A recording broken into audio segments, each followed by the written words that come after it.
Before the darkness fell, Ireland was a land of green hills and golden hearts. A place where laughter echoed in the valleys, and every home, no matter how poor, had a fire that never went out. In 1844, nearly 9 million souls called this land home. Most were poor tenant farmers, men and women who worked the soil that was not their own. Among them lived the O'Sullivan family, in a small cottage in County Cork. Seamus O'Sullivan, a humble farmer, his wife Mairead, and their 3 children, little Aidan, Bridget, and baby Niamh. Their world revolved around a simple miracle, the potato. From a single acre, Seamus could grow enough to feed his family all year. For the Irish poor, the potato was not just food.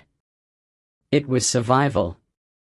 Breakfast, dinner, and supper, all from the same brown root. But even in those peaceful times, a whisper moved through the villages. Of hunger, of rot, of a darkness creeping across Europe's fields. They did not know it, but the final harvest of plenty had already passed. That summer, the air was warm, the fields were bright, and the children danced barefoot through meadows. Aidan O'Sullivan, only 7, chased butterflies under a blue sky, a boy who believed hunger was something that happened to other people, far away. Soon, that same boy would watch his fields die overnight. It began quietly. A strange, sweet smell drifted from the fields. Men bent down to inspect their crops, and froze. Where once there had been life, now there was black rot. Potatoes turned to foul-smelling mush beneath their hands. That evening, every home in the parish prayed for the wind to change, for God to spare them. But when morning came, the blight had spread from valley to valley, as though the land itself were being consumed from within. In the autumn of 1845, reports flooded in. Half the potato crop of Ireland was destroyed. No one understood why. Some blamed the mists. Some said it was a curse. Others whispered of punishment. Yet the British landlords still demanded rent. And the grain, barley, oats, and wheat continued to leave Irish shores, bound for English markets, while the people starved. We'll plant again next year. It'll pass, Mairead. God wouldn't forsake us. And if it doesn't?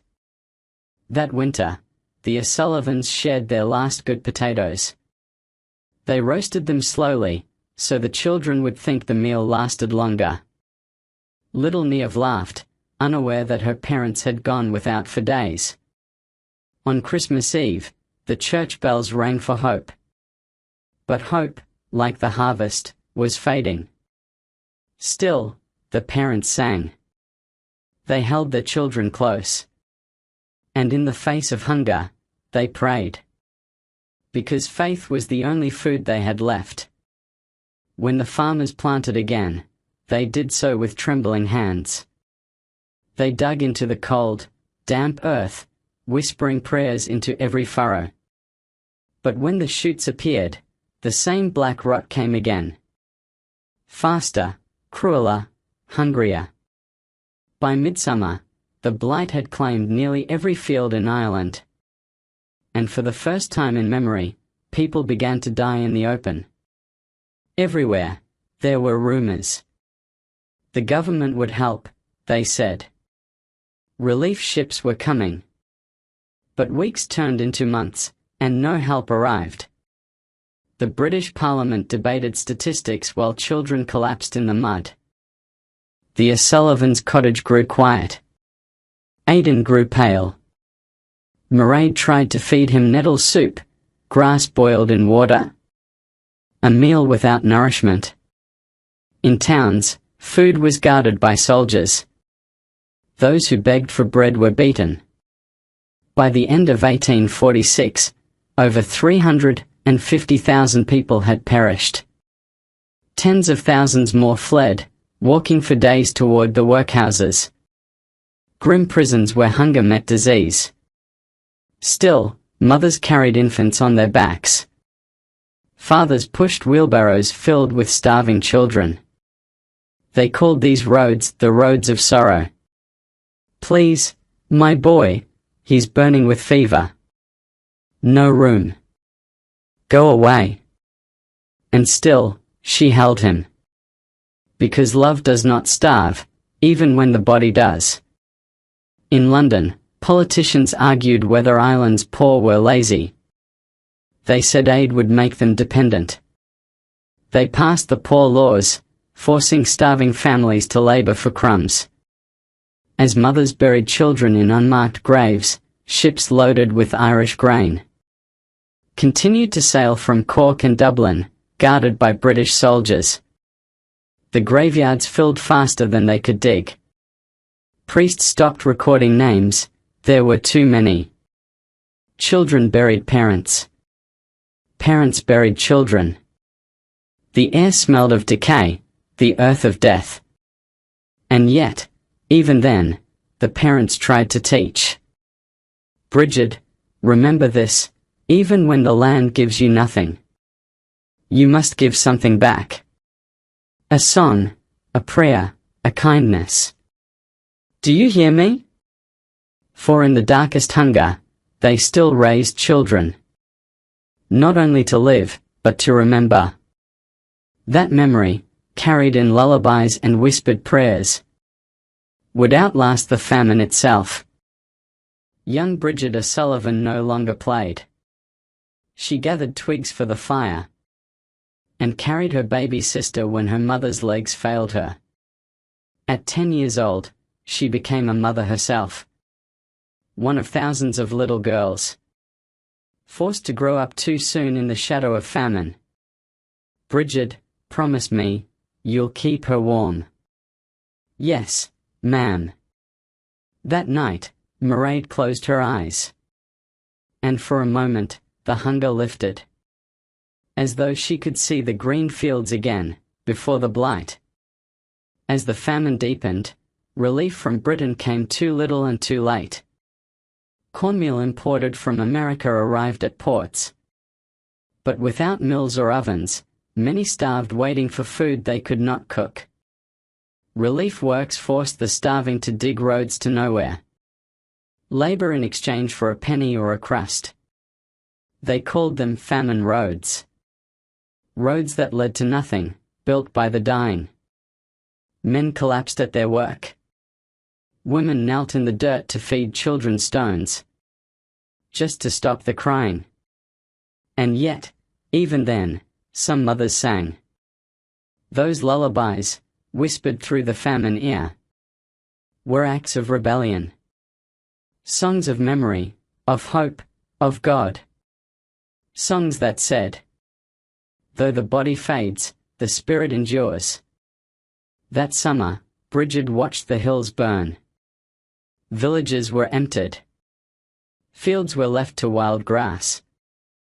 But she remembered her mother's words. Even when the land gives you nothing, you must give something back. And so, in the year when Ireland starved, the mothers gave back love. They gave their songs, their stories, their final strength. To keep their children's hearts alive. They were the mothers of the dust. Women whose names the world forgot, but whose courage became the root of Irish memory. The British government believed the workhouses would encourage industry. They called it moral discipline. But what it truly encouraged was despair.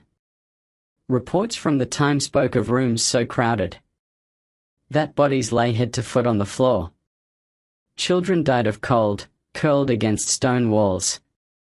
Yet outside those same gates, ships full of Irish grain still left for English ports. This one's wasting away, too late for medicine. There were not enough doctors, nor medicines, nor mercy. Each day, carts carried the dead to mass graves behind the walls. The paupers' pits, where thousands still lie today. Seamus O'Sullivan labored breaking stones for a penny a day. Each blow against the rock echoed the pounding of hunger in his chest. He kept a small piece of wood in his pocket, carving it at night into the shape of a cross. A gift for Bridget, if he ever saw her again. They'll move us tomorrow, to the fever ward. Nobody comes back. Sometimes, courage grows from despair. That night, Bridget gathered her strength, wrapped her sister in a torn shawl, and slipped through a broken gate into the rain. She walked without knowing where to go, only that she had to keep Niamh alive. Behind her, the workhouse bell rang for morning prayers.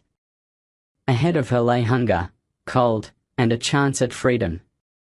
By the end of 1847, the worst of the famine had not yet passed. Over 400,000 Irish men, women, and children had perished. Another 500,000 were trapped in workhouses. But thousands, like Bridget, fled into the wild countryside, choosing the mercy of the land over the cruelty of the walls. The workhouses were built to save lives. But what they truly revealed was the strength of the human heart. Even in chains, the Irish poor dreamed of freedom. Even starving, they whispered prayers for their children's future. And though many did not live to see another harvest, their love did not die within those grey walls. It escaped, carried in the hearts of the children who survived. By 1847, Ireland was no longer the green island of song and harvest. The fields had turned to graves, and the wind that once carried the scent of earth and fire now smelled of rotten sorrow. They called this year Black 47. The year when mothers became ghosts before their children's eyes. Inside their cottage, Mairead O'Sullivan whispered lullabies to her daughter, though her voice trembled with hunger. She boiled water and grass into a thin green soup. The children drank it, pretending it filled them. The famine stripped everything. But mothers refused to surrender their tenderness. They told stories to keep their children's minds alive. When their bodies could no longer move, families walked for miles to beg for food or work. But the land was silent. Sometimes, a mother would find wild berries, or dig up a single potato left unrotted in the earth. Those tiny victories, a handful of berries, a cup of milk, became moments of triumph. They said the priest has soup. English soup, if you'll take the oath. Many faced the cruel choice to renounce their faith for food. They called it souperism, the feeding of the hungry in exchange for conversion. Some refused and starved. Others, desperate for their children's lives, took the soup and bore the shame. In 1847, soup kitchens fed over 3 million people daily. But they could not reach every village. For every bowl that was filled, 2 remained empty.